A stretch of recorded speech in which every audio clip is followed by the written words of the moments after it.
So this lecture is on Chapter 7. We're learning about methods today. So what really are methods? What's the purpose of them? Well, the purpose of them is to modularize your program. And you can really tell the skill a developer has just by how they're able to abstract out their code into various methods. And so what you'll see over the years is that the really talented developers are able to structure their code into very distinct methods that generally have one single purpose. And so that's kind of what you want your goal to be in this class. And so as you're creating your various programs for your assignments, try to make your methods as small and just succinct as possible so that they just have one particular job. If you find yourself writing a method that's just hundreds of lines of code long, then you probably need to take another look and figure out why it's so large. And that generally means you're copying and pasting code, you're repeating code, and it probably needs to be broken out. And so why do we do this? Well, one is maintainability. So when someone else is coming into your program 10 years down the road, if each method does its own unique job and the method names are helpful, it's really easy to be able to dive in and figure out what code needs to be updated where or where a bug might be. The next reason is that it just makes it, you can make your code faster. So for instance, if you abstracted your code out properly into various methods, and then what you can do is you can optimize those methods that take the longest. But that's hard to do if you just only have a couple methods that have thousands of lines of code in it. And so that's another good thing you want to do to modularize your program. So within our programs, we have different variable scope. We talked a little bit about this last time.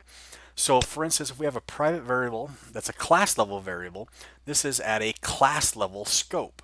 Now if I'm within a method itself and I do int I, this is a method level variable and its scope is just going to be from within this method till the end of the method, from where it's declared till within this method.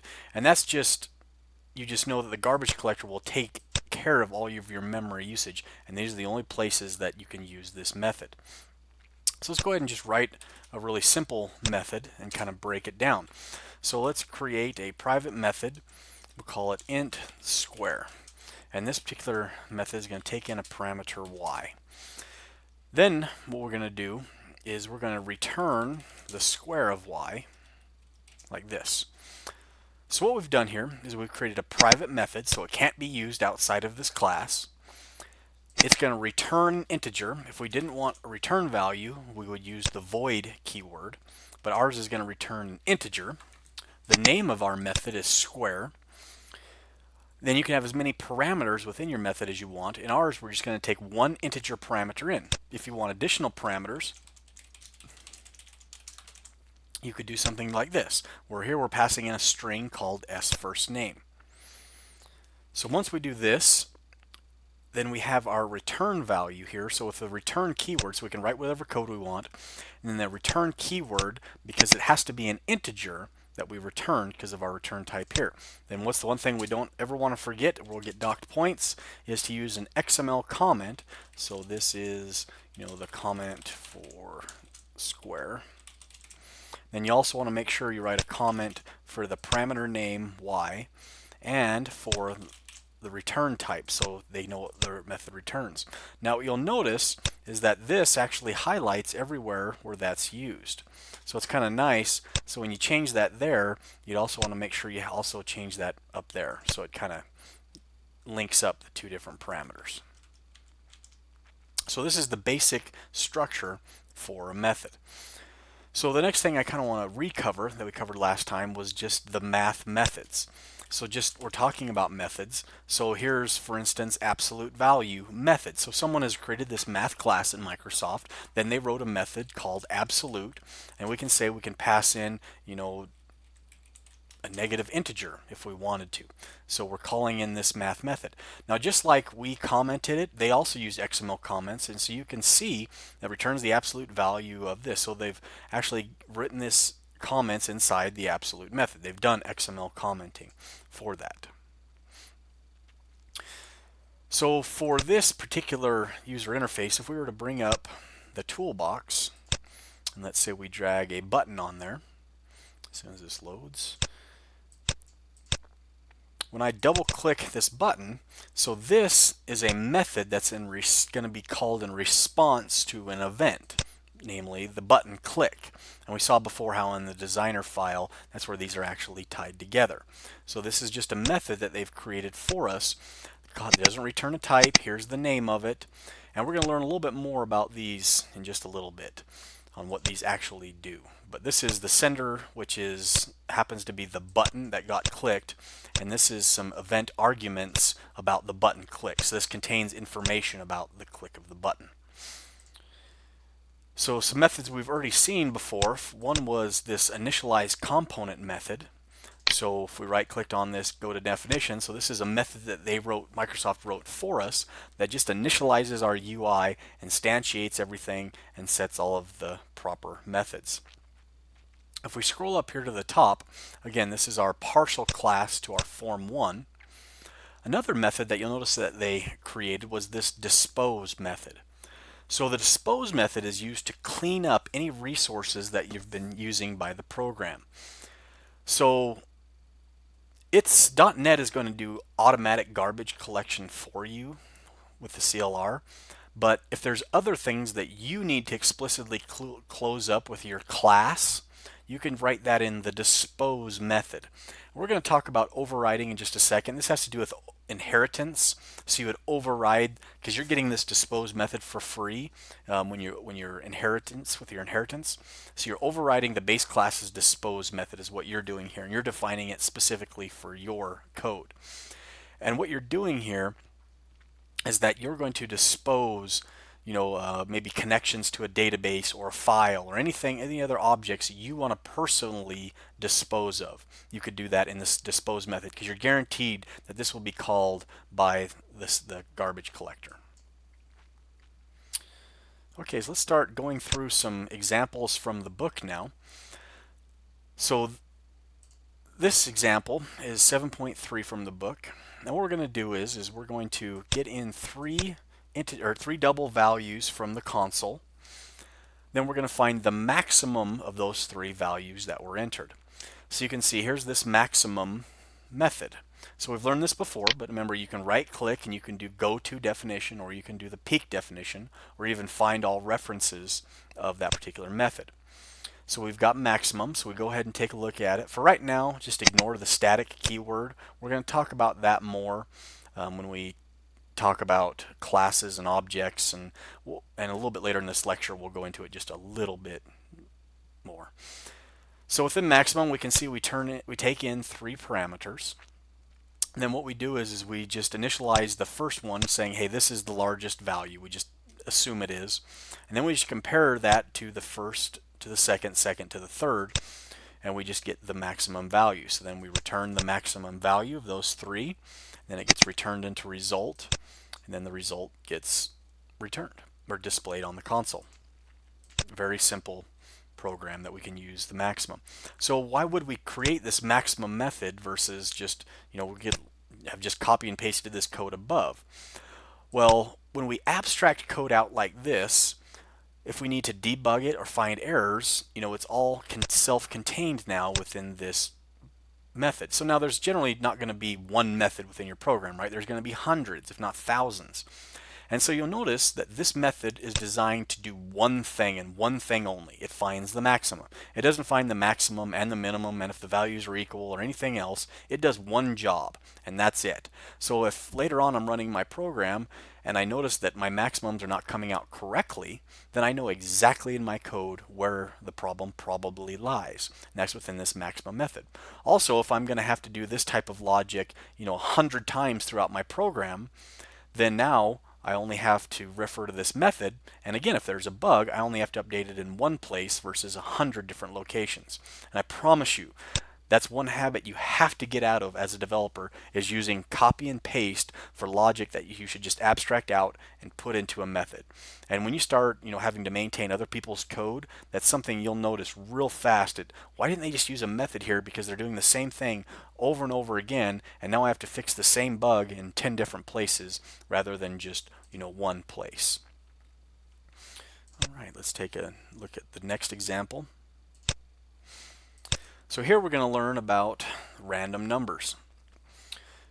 So with the random class, this is a great class if you want to create random numbers. However, it does a good job, again, if we're dealing with like encryption or anything where you needed a truly, I say truly random, but something that can't be guessed quite as well, you would never use this class. There's cryptography and a lot of deep knowledge that goes into creating truly random numbers. And this is not one. This is great if you just want to create, a rolling dice, for instance, or just some generic kind of random number. But again, for any sort of passwords or any cryptography to try to generate a random number or something, you wouldn't want to use this random class. So within this, you see we can loop 20 times. And what we're doing is we're using this random class to generate a number between 1 and 6. So because random is a class, we need to actually instantiate the object from that class. So we create random, this variable called random numbers, and we use new. So if we forgot to do this over here, we're just using the blueprint. We're not actually instantiating or creating a house. This is where we instantiate the object as using this new keyword. And now that we've created random numbers, we can use it. And so it's kind of interesting the way they chose to do it, where you'll notice we have this random objects and we use the next method. And what's strange about it, for whatever reason, they decided to do the lower bound, but it is inclusive, which means, hey, the lower bound can include the random numbers of 1. However, the upper bound is exclusive. Again, I don't know why they designed it this way, they just did. So if you want a random number between 1 and 6, you actually have to pass in 1 and 7 here, because this is actually exclusive. It excludes whatever number you do here. So every time through the loop, this says, hey, give me the next random number in this random number generator. So this face is going to come out between 1 through 6, and then they're just going to display it. So we can see we'll do that, and then let's go ahead and actually put in here console.read. That way, go ahead and F5. That way the program will pause for us.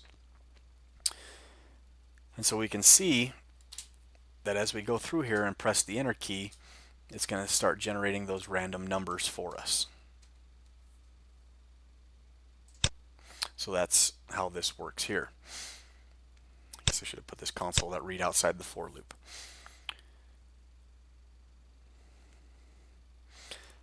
So again, the random class is great for just generic random numbers. It's great for your next assignment, but again, don't use it for anything serious. So to kind of reiterate something that we've already learned about, but we want to probably might make a little bit more sense now that we're a few lectures into this course, and that's again back into these namespaces. I'm going to press Control-Alt-L, and that's going to pull up my Solution Explorer over here. And so let's go over again what these namespaces really mean, where the framework class library is located, what .NET version of the framework we're using, and how come we don't have to say system.console. And so let's come over here and look at our references. And so when we first created this console application, it automatically gave us some DLLs that it was referencing. And so one of them was the system DLL. And so if I right click on it and choose properties, we can see that this is a DLL that Microsoft wrote for us. And we can actually see the location of it. We can even see it's part of the .NET 4.0 framework. And the file is system.dll. So Microsoft has compiled down some code into this system.dll. Within this DLL, there are lots of different classes that we can look at. And within those classes are organized into something called namespaces. What we can actually do is we can actually view these in object browsers, for instance, this system DLL. And you can see when I do that, I can actually open it up and I can see all of the namespaces that are contained within the system namespace. And so if I open that up, you can actually then look at these other namespaces and we can see different classes now that are contained within these other namespaces. So we can look at system.io, for instance, and we can come in here and we can take a look at the different methods and classes, or the classes within these different methods that exist in here. So that's within the system namespace. So again, we can just go through and now we can know what is actually contained within this DLL and how we can use it. And so now that this DLL is in our project, we can use any of the code that's in this DLLs. However, usually you don't want to have to reference, because they could be 10 levels deep in these namespaces. So we don't have to want to write system.console every single time. So we do these using statements, which now that we're using system, we can just say console.writeLine. We don't actually have to say system.console. If we bring up the IntelliSense here, we can see it says class system.console. So that's the purpose of namespaces that we're referencing within the framework class libraries or the .NET framework. All right, let's go ahead and take a look at the next example from the book. So here we're going to look at a random dice rolling game. And so we can see we're keeping track of the frequency here of each dice roll, 1 through 6. We're going to summarize the results of 6,000 rolls of the dice. So every time through this loop, we're going to generate a number between 1 and 6. Then we're going to use a switch statement to determine which dice got rolled, 1 through 6.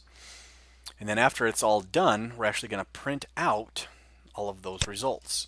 And at the end, I'm going to say console.read so that it actually stops. Let's go ahead and run that. Let's take a look at what the frequency of each dice was. Now it's a little small, but you can see that dice 1 was 970, dice 2 was 1006, etc., etc. Now what you can also gain from this is that it's fairly random, right? So the more random a number, the more these numbers, these counts should be equal. So let's go ahead and take this and let's do 60,000s, because the more rolls we have, the more those numbers should be close together. So now we run this, our results come up, and we can see now that these numbers are a little bit closer together. They're all, approximately 10,000, very, very close. Now, did you also notice how fast that came up? So kind of try to get your head wrapped around what literally just happened there. This for loop executed 60,000 times. So we just want to understand that how fast and how good computers are at just doing very simple math or very simple iterations like this. I could even up this again, so 600,000 times. So now we run this application, it compiles down, and it's going to start executing, and 60,000 iterations that fast, or sorry, 600,000 iterations. We can see, so that we're at 600,000. How about 6 million? So now we're actually going to go 6 million times through this for loop. And the reason I'm doing this is I kind of want to give you an idea of the speed and the processing power of our modern computers compared to where they used to be. So you can see how fast that went through. Now we're not doing a lot of processing, but we're doing some very basic, math in here, some very basic processing. But the idea that we were able to go through, 6 million times that fast is just, it's hard to get your head wrapped around the processing power of computers. And so what that also helps you understand is that when you're just doing very basic things in these methods, there's not going to be a ton of things you can do to optimize them, and you're almost wasting your time because they're so fast that most methods, yeah, you can optimize them, but you're talking about minute, amount of time, not even a millisecond. You're talking in a microseconds that you can make them run faster. So what you would generally do is run a profiler. So you've got these analyzed, and you can actually run this performance profiler, and then just take a look, and you'll look at all of the methods, and maybe you notice that there's, you've got 1,000 methods, and 5 of them, are taking up 99% of the CPU. If you run this application for 10 minutes, there's 5 methods that seem to be doing the most processing. Either they're getting called the most number of times, or a method, every time you call this method, it's taking a full second or 2 or 3 seconds to run. Then you can go back and you can just, optimize those 5 methods. I mean, and the other, 95% of them, 99% of the methods, why would you even waste your time optimizing them? Because you're not really going to make any difference, where you just focus on just those methods. And I tend to find that anytime you're dealing with file system, databases, updating the UI, animations, anything like that, those tend to be really heavy CPU intensive. But if you're just doing basic for loops and looking through arrays and those kind of things, it's just going to be blazing fast. And there's only way you can optimize those is if these iterations are extremely high, and then you can do things like parallelism, which we'll talk a little bit about later on. All right, let's take a look at the next program. So here they've written a craps game in figure 7.8 in the book. And you notice we've got this random number here inside of our craps class. Now we're going to learn about enumerations. So enumerations are just a way of defining constants that you want to use. And they're strictly defined by you. And so you notice in this enumeration, we're actually creating one called status, and they're defined as continue, won, and lost. So these are strings that you are hard coding in here. So this enumeration, these are the only valid values for this enumeration. We've also got one called dice names. And you can notice that these are the names common to craps. So these are, if you understand how to play the game craps, snake eyes is when you roll, 2 single digits and you come up with 2. And so these are the dice names that you can roll within craps. And so we're actually defining these names. We could also do something like, private enum days of week. And then we could say, Monday, Tuesday, etc., etc. And so we're actually defining what these days of week are. So the reason this is helpful now is think of, let's say someone else is going to use our class, and they're going to call a method that's in our math that's helpful to them. So we've written all this work, and we want them to pass us in a particular value. In this case, it's pass us in the days of the week. Well, how do you want the user to pass, the days of the week into you? So maybe we're returning an integer, we'll call this my method that deals with days of week, days of week. There's some sort of complex calculation. So how would you pass in, hey user, I want you to pass in Monday, Tuesday, Wednesday, Thursday, Friday, Saturday, Sunday. How would you do that? Well, we could have them pass in a string, right, day. So, okay, so they could pass in all capitals Monday, all lowercase Monday. They could MON, how exactly would you have them pass this in if it was just a string? Well, this is an instance where an enumeration you could use, so that way you could control the input that they're passing into your method. And so what we could do is we could actually say, hey, what I actually want them to pass in is an enumeration of type days of week, and we'll call this day. And so now that they've passed in, we'll just make this void to get rid of that. Now that they've passed in this days of week, what we can do is we can actually do like an if statement now. So hey, what day did they pass in? Well, let's say if they passed in Monday, so I can say day equals day of week dot, and then now it's only have contained one of these particular values, for instance, Monday. And so now if this is Monday, we can do something, else if day of week equals Tuesday. So how would you actually use this method? So the user, what it would look like on their end is, so we'd actually say days of week, and then, so again, someone doesn't know how your method is structured. They don't know anything. They just know, hey, I'm going to have to pass in days of week. Well, how am I going to do that as an end user? Oh, look, I have no option, but it actually pops up for me day of week. So I can't pass in an integer. I can't pass in a string. I have to pass in days of week. So in order to do that, I say days of week dot Monday. And so now I've said, okay, here I got a list of all the possible values, and now I've passed in my Monday as the day of week. So that's what enumerations do for you, is it just allows you to create a list that you've defined. Now what you'll also notice is that you can define integer values to each of these. So they would normally be, they're integers no matter what. But if you want, you can actually define integer values to each of these enumerated values. And that'll make more sense in just a second when we take a look at how they're actually using them. So we've got these enumerations. Let's take a look at how the program works. So the initial game status is status.continue. So again, we come up here, you can see the game status is continue, won, or loss. So we come down here and we actually roll the dice. Okay, so how does this work? Well, maybe we don't want to jump down. We don't want to lose our place in the code, right? We're trying to walk through it and figure out how the heck this thing works. So we right click on this, we say peak definition. That way we don't lose our spot. And now we can see, we see this line of code. We say, well, what's really happening in here? Oh, it's rolling 2 dice and it's returning me the result. That's all that's happening here. So you just get the result of 2 randomly rolled dice. Okay, so now this is how craps plays. You roll 2 dice, and then here's how the game is actually being played. And so this is why they actually defined as an integer these various values here. But the reason that they've used an enumeration into this switch statement is because it just makes it more readable and manageable to someone else. So if you understand the rules of craps, you'd notice you could have just put the number 7 here.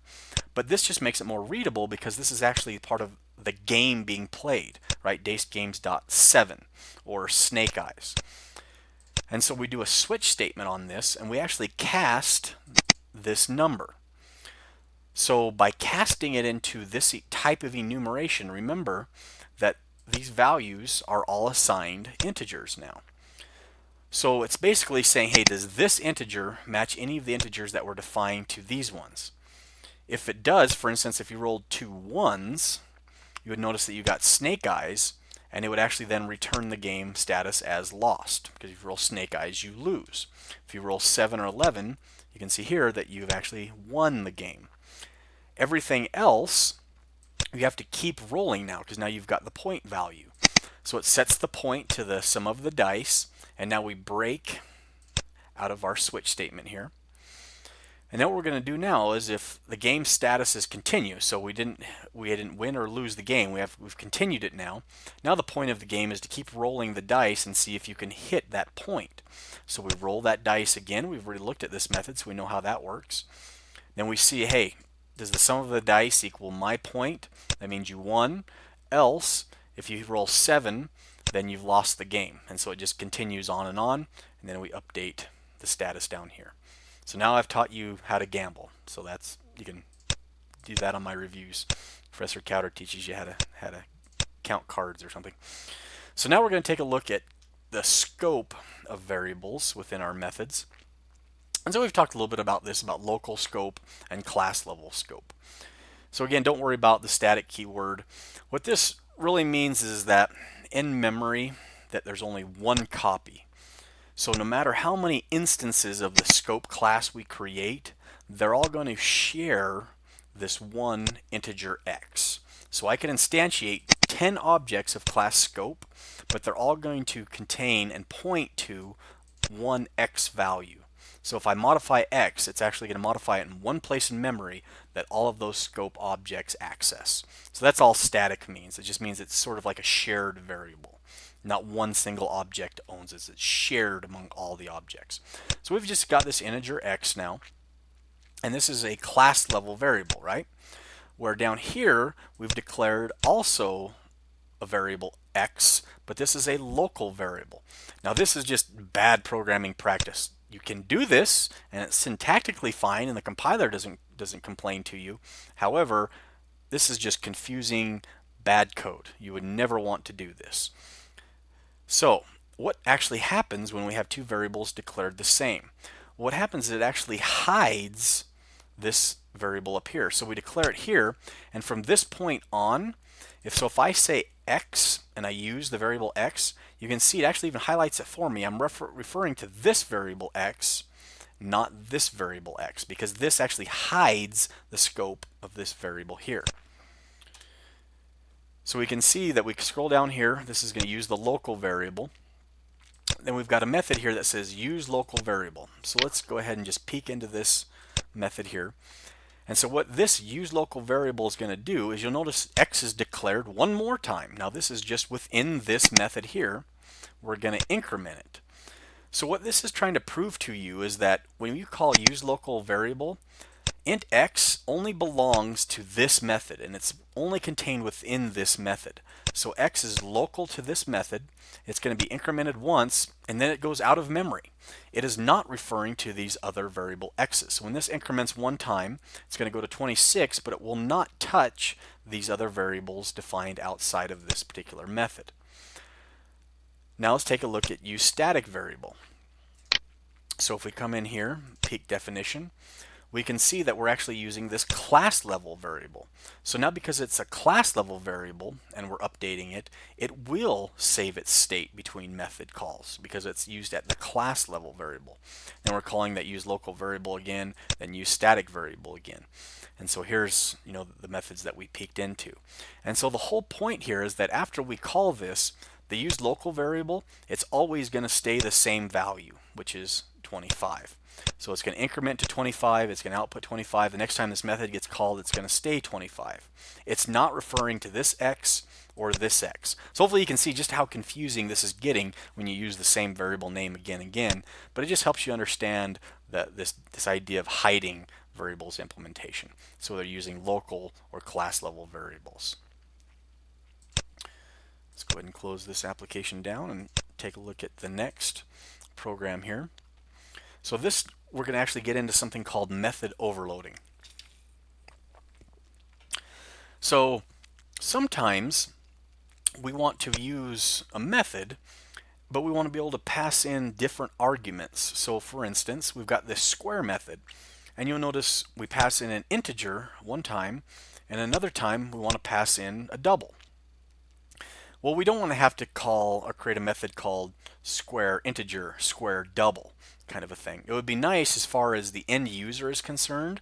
There's just one square method that they're using. They don't have to know about square int, square double. And so when I say square here, and I open this up, you can see it's actually overloaded. And you can see that there's two overloads to our method.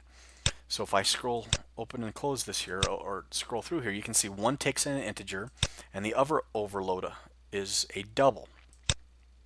So this is how we overload a method. Now, in order to overload a method, the compiler looks at these method signatures. So each method signature has to be different when we're doing method overloading. So you can see here we've got two different methods. Again, just ignore static for right now. It's not even useful. So what it's looking for is, okay, I've noticed the compiler says, hey, I've got two methods that are called the same thing called square. But the only way you can have two different methods that are named the same thing is if their signature is different, which means that the parameters here have to be different. So either they're different types or different number of parameters between the two. Now it's important that the return type, to know the return type, is not included in the method signature. It's just these parameters have to be different. So within our class, we've defined two methods called square. One takes in an integer, one takes in a double. And that way we can then, when the user, we distribute this code to some other developers, and they just care about square. Hey, square this value. They don't want to have to worry about if it's an integer, double, or whatever else. So again, you can have as many overloads as you want. Go ahead and close this down. Take a look at the next example. So here we're going to look at figure 7.12. And so now we've got this power method. And what we've done now is we actually have something called optional arguments. And this was actually a new feature added in C# a couple of .NET frameworks ago. I don't recall the exact one. But what's really nice about that is it actually makes it so that the end user does not have to pass in certain arguments. Certain arguments are already defaulted to a value, so it makes them optional. So for instance, you'll notice that I've got this power method here, and one way they're calling it, they just pass in a single integer, and the next way they call it, they pass in the base value, and they also pass in the exponent value. So here, when you pass in 10, it's actually going to pass in 2 automatically for you. And so this is the syntax of how you actually create an optional argument. You just create a parameter just like you would, but then you just assign it a value, and that makes it optional. So that when the user actually calls this, when I say power and I open this up, you can see, okay, so first I have this integer base. So whatever, okay, I'm going to do 3 here. When I do comma, anytime you see these brackets, that's telling you that this parameter is optional, but if you don't pass it in, you can see right here it's going to say, hey, if you don't pass it in, this is actually set to 2. So it's up to you if you decide to pass in that value or not. So you can see that's valid, or I can just do that to pass in the value itself. Now where I have found this most useful is when I'm maintaining legacy code. And so imagine, you've got this power method here in this class that someone else has created, and this method is used, in 1,000 different places. So you've got a very, very large application, and this power method is just used everywhere. However, you're doing maintenance on the program and the customer gave you a new requirement. And this new requirement means that, you know, in one report, not only do you have to do this power, but you have to do a little bit of extra processing also. And so what you can do now is I can come in here to this, this particular power method, and let's say that, I can now pass in, a string, whatever. And so what I just did is by making this last parameter optional, I guaranteed that those 1,000 other calls to this method are not even affected, right? So there's not going to be any compilation errors. They're going to use this code exactly the way they always have. And then now I can then write some extra code in this method that deals with that one new requirement, and then I can prove that nothing else got updated. So I've updated this one method, and I've added in this one extra parameter now, and it won't affect any of the legacy code that got written. So that's kind of a nice feature to use there. So let's take a look at factorials. So there's always that classic example, of trying to get your head wrapped around factorials and, your programming courses. The only time, I've ever found, using factorials or calculating them using recursive, the only time I've ever found recursive useful is when you're dealing with factorials or dealing with a file system. So here's how you do recursion within C#. And their example is with factorials. And so you'll notice that all we do is we've got this for statement here, and we've got this method called factorial. And so that's where we call it here, and we pass in counter. And as we scroll down here, inside factorial, you'll notice we actually call factorial within this method. And so this is recursive. It's a recursive call. And again, it can be a nightmare if you don't do it correctly, but it's nice. Again, mainly I've ever dealt it was dealing with a file system. So, I go into the Windows file system and I have to traverse the directories because I'm looking for a particular file maybe, or I want to create some file listing or directory listing for my user. And so I look in a folder and then I say, hey, give me all the folders within this folder, and I grab the first folder and then I loop through it, and recursion is helpful in that particular instance. So let's go ahead now and talk about the ref and out keywords and where they're used in methods and why you'd want to use them. So before we do that, let's talk about value types and reference types and what the difference is between the two. So value types contain pieces of data like integers or doubles. So when you declare an integer, like we have here y, there's a little peg hole in memory that gets created, just enough memory, like for instance 32 bits, and it gets put aside in memory, this little peg hole of 32 bits, and it actually contains the number 5. So you got this peg hole that actually contains this piece of memory, and that's a value type. Now we also have something called a reference type. So for instance, one thing that we've learned about is the random class.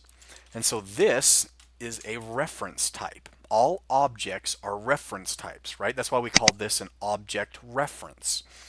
Now, what this actually does is this creates a little peg hole in memory called RND, and it holds an address or a reference to this actual object.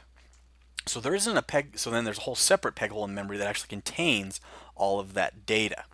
And so that's the difference between a value type and a reference type. And it's very important that you understand the difference between those two. So let's take a look now at what it means to pass something by value and to pass something by reference. So when you pass something by value, what that means is that you pass some data into a method, and that method actually gets a copy of that data. So if I pass in an integer to a method, that means that, let's say I pass in the value 5. So if I pass in y to another method, a whole nother copy of y gets created in memory. So now there's actually 2 5s in memory. One at this class level variable, and a whole nother 5 that's going to get passed into the method. So value types get passed by value, and copies actually get created. And that's why if you pass a value into a method, you're not going to be able to update the original value. So you can see, like for instance, square right here. When I pass y into this method, when I exit out of the square method, y is still going to contain this same value 5. Because anything that happens inside of square to this value y is going to be a copy of the value. So this is passed by value that we can see going on right here. So we pass it in by value, a copy of 5 gets passed in. So what if we want to actually pass this by reference? So what that means is that the caller gives this method the ability to manipulate this actual value here. So if you want to pass in y by value, or sorry, by reference, you pass in y, but you're not passing in a copy anymore. You're passing in a reference, the actual reference to this y. So now everything you do to y inside of your method is referring to this original peg hole in memory. So if, for instance, this method here updates y inside of it, let's say it increments it to 6, when it starts executing the rest of this code, y is now going to contain the value of 6. So if you want to give a method the ability to modify the original data that's passed in, you have to pass it by reference versus pass it by value, which is the default. So that's where the ref and out keywords come in handy. So the ref and out keywords allow you to pass things by reference. So that means you can then pass data back out of the method through these parameters. So again, both of these will allow you to modify this within the method. So what this does is, let's take a look at y. So we set this to 5, and then we've got this method called square reference. And you'll notice that square reference right here is actually defined with this ref keyword. So the reason that we've defined it with the ref keyword is we're saying, hey, whatever variable you pass into me, I'm actually going to modify that actual variable's data. You're not passing in a copy anymore. You're actually passing in y. You're passing a reference to y into this method now.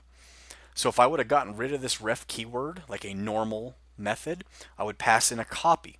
But as soon as I add in this ref keyword, I'm now passing it by reference. So if I pass in 5, for instance, so I'm passing in y, which now contains the value of 5. So I pass in the reference. 5 times 5 is 25.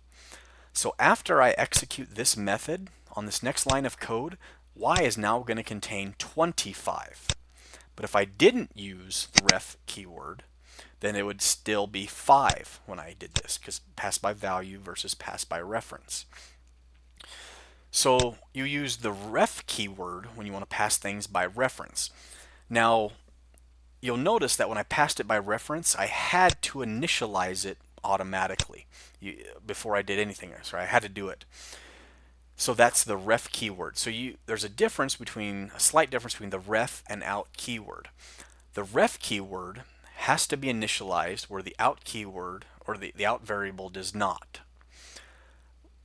When you're passing something using the ref keyword, basically this method's saying, hey, I'm actually expecting a value to have been set. I'm going to use this value in my calculations. So you'll notice it's actually using this, so it needs a value passed in here. And not only that, I'm going to pass this value back out. So if I could actually return, I could change this to void and return another value and actually have a return statement. So that's a way a method can return 2 values. So I could actually now say something like string and return ABC. So you can see now when I call square ref, not only am I returning the value of x, I'm actually returning a string value from my method. So using ref and out are another way that you can return multiple values from one method.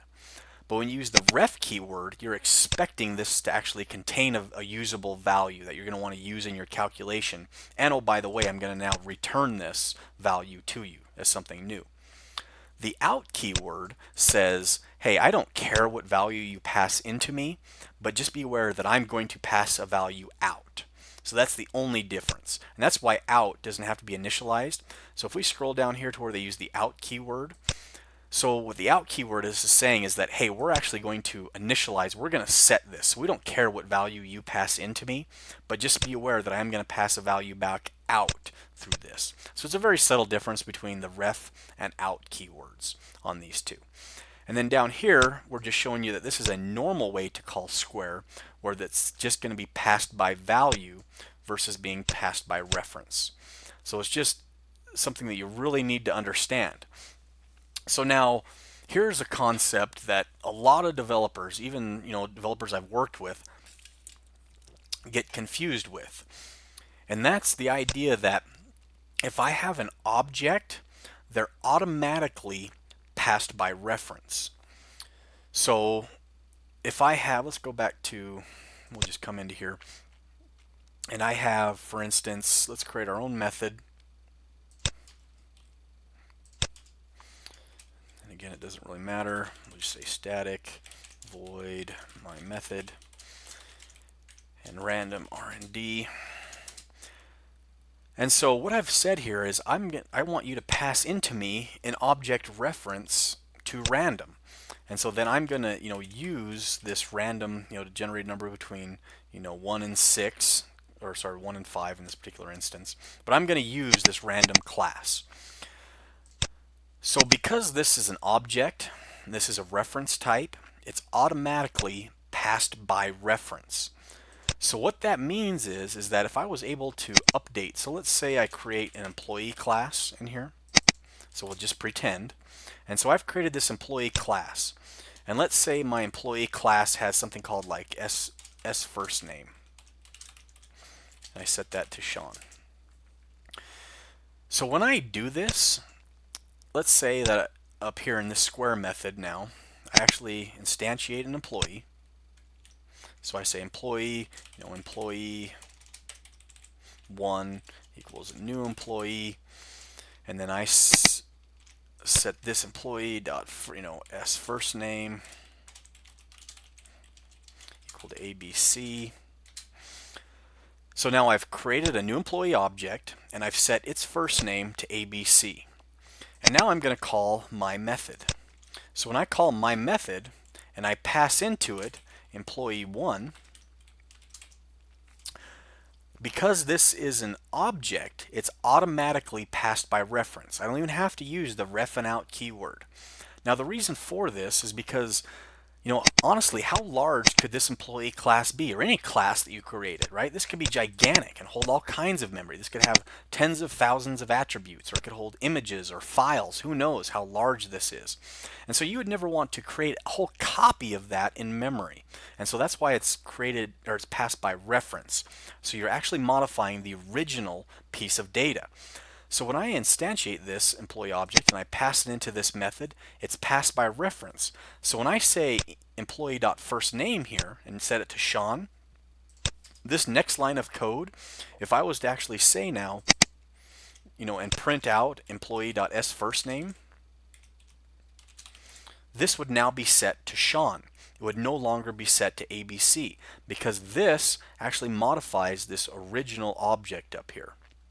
And so objects are automatically passed by reference. And so that's pretty easy to understand. However, the problem people run into is that, again, they think that they need to actually use this reference keyword. And you can, if you want to. You can actually use this. You can pass a reference by reference, as confusing as that sounds. So I'm passing an object reference by reference. And it'll seem like it works the exact same way, and it will work the exact same way. However, this gives you one more bit of functionality, and that what I can actually do now is I can override my original object, where if I don't use this ref keyword, this will not actually override that little peg hole in memory that holds the reference. So that's all this ref keyword does for you, is it allows you to override all of that original data in that peg hole. So the vast majority of the time when you're dealing with objects, passing them to methods, you would just pass it just like this because it's automatically passed by reference. So now let's go ahead and just kind of go over some of these concepts again. So we're going to have this, we're going to write ourselves a little game here that the user can play. And it's just going to randomly generate some numbers, and then you're going to have to enter a guess, click submit, and then we're going to tell you if you got it correct or not. So you'll notice in our program, I've got two numbers, the first and second number that's going to be displayed, and these are class level variables. They can be seen within anywhere within our class. Any method can see them. So when the user clicks play, we want to create some random numbers. So how are we going to do that? We're going to do that with the random class. So we're going to create a random number equals a new random number. So now I've got this object. I've instantiated it in memory. So now that I've done that, let's say I want a simple number between just 1 and 10. So this is a small kid, and so we have to do 1 through 11 because remember this is exclusive. And so we'll do the same thing to both of our random numbers. Then we've got this display numbers method. So again, we've abstracted this code out. So display numbers does something very unique, and it just displays this data to the user interface. So we've pulled that out. Again, just showing you an example of a method here. And then we've cleared the screen. So that's how the user can now click the play button. It's going to generate the random numbers. So the next thing we have to deal with is, hey, the user has submitted this data. So we come in here, we pull out the user's guess. Now you'll notice, again, you could easily crash this program. You wouldn't want to do this way. You'd want to use try parse, but we're just doing this because we're going to type in our own data. So now what we need to do is we need to get in the result. And so I've actually created this method down here to call called calculate result. So we're going to call our calculate result method, and we're going to pass in the user's guess, and it also takes a reference parameter called whether or not the numbers matched. So let's see what this actually does. So this calculate result, you pass into it the user's guess. So we displayed two numbers to the user, and then we read in their guess with this line here. So now we have, they entered in 10, for instance. So we're going to pass that into this value, calculate result. And so calculate result is going to take the two numbers that were randomly generated, add them together, compare them to what the user guessed, and so this is actually going to return the result of those two random numbers that were generated. And oh, by the way, while we're doing that calculation, let's also determine whether or not the user's guess was correct or not. So not only are we returning the result of the two randomly generated numbers, we're also returning at the exact same time whether or not the user guessed matched this result. So we're returning two pieces of data. And I just want to show you a way that you can use this reference parameter. Then we're going to display the answer, and then based on whether this is true or false, this number's matched, you got it right or wrong. So if we come and take a look at our method here to calculate result, we can see we passed in our number. Do not forget the ref keyword if you want to pass a value type by reference. And so then we come in here and we can see we add our two numbers, and we've got this scope because they are class level variables. Get the local variable iCalc result. See if this matches the number that the user guessed. We return whether or not they matched or not through this reference parameter, so all we have to do is set it, and then we return the result.